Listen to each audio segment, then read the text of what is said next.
গোবিন্দ আমার ভেবেছিলাম আজ আমি স্বর্গপুরে বৈকুণ্ঠ লোকে গিয়ে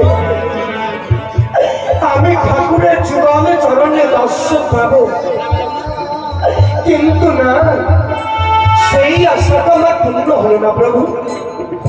হে গোবিন্দ আমার,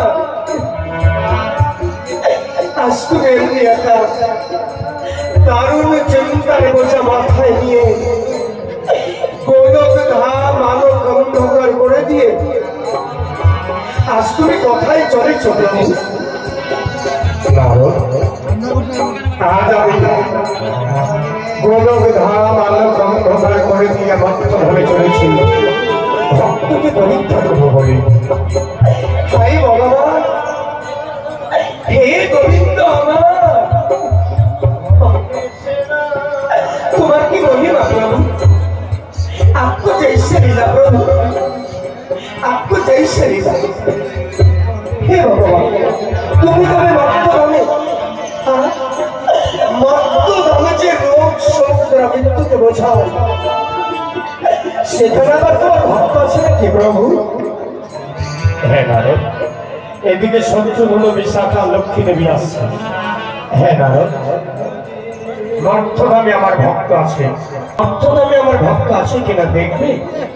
তাহলে চলো তুমি আমার সঙ্গে, যাবে তুমি আমার সঙ্গে ভক্তকে পরীক্ষা করতে?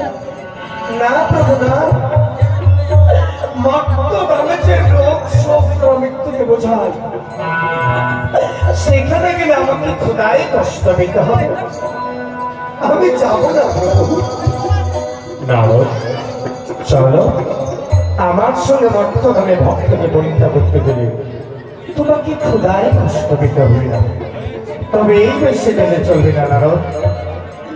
আমাদের আশ্রয় রূপ ত্যাগ করে আমরা ছদ্মবেশে রূপে যাব ভক্তকে পরীক্ষা করবার জন্য। আরে ভগবান, হে গোবিন্দ আমার,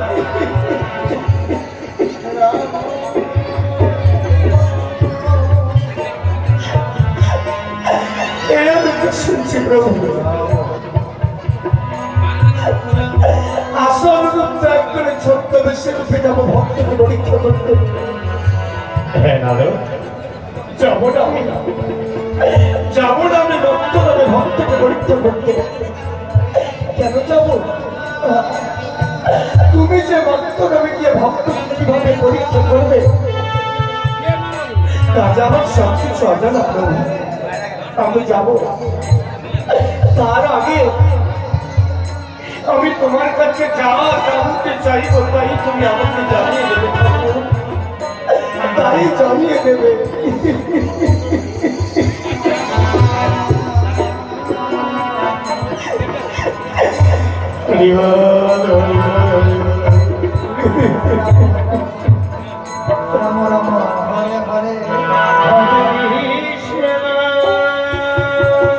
এদিকে লক্ষ্মী দেবী শত্রুঘ্ন বিশাখা স্বর্গ সমাজে আসছে।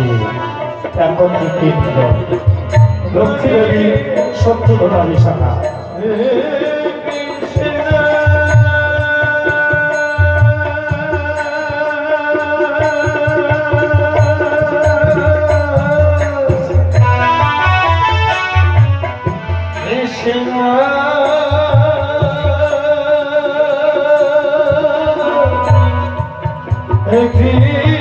স্বর্গ সমাজে আসছে লক্ষ্মী দেবী শত্রুঘ্ন আর বিশাখা।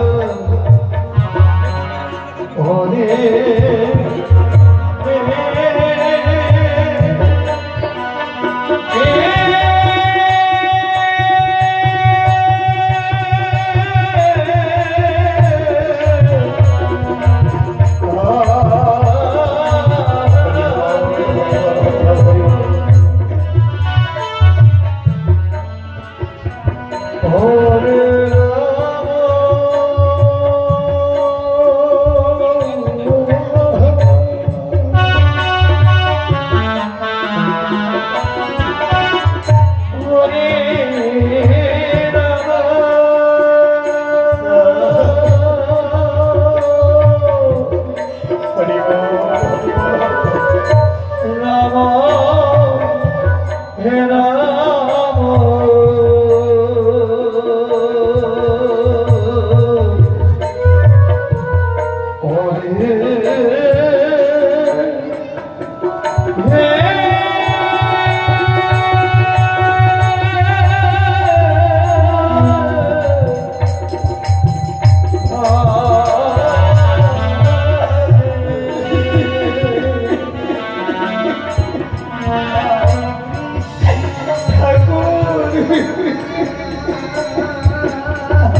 নারদ কেন